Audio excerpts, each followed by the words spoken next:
கொடுத்துருக்கோம் find the average of all the prime numbers between 1 to 50.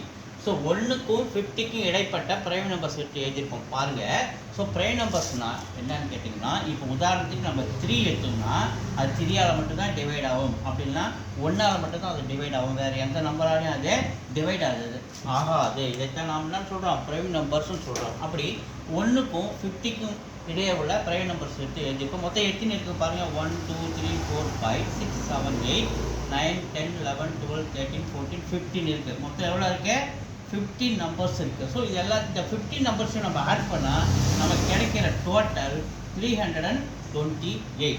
பாருங்கள், 2 3 5 7 இதெல்லாம் எந்த டேபிளுமே வராது, எந்த நம்பரையும் டிவைட் ஆகாது. பாருங்கள், 11 13 17 19 23 29 31 37 41 43 47. ஸோ இது எல்லாத்தையும் ஆட் பண்ண நமக்கு 328 கிடைக்கிது. ஸோ நமக்கு ஆவரேஜ் வேணும்னா இந்த 328 டோட்டலை ஸோ நம்பர்ஸ் 15ஆல் நம்ம டிவைட் பண்ணுறோம். ஸோ நம்பர்ஸ் 15ஆல் டிவைட் பண்ணுவோம்.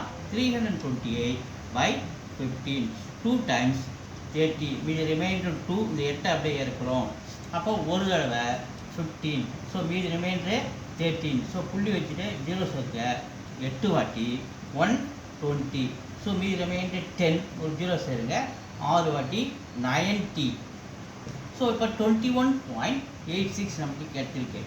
21.86 நம்ம 21.86 நம்ம என்ன மாற்றலாம், 8 6 9 நம்ம மாற்றிட்டோம். ஓகேவா, 21.86 21 ஹோல் நம்பரை நம்ம மாற்றிக்கிறோம். So 3 is the answer.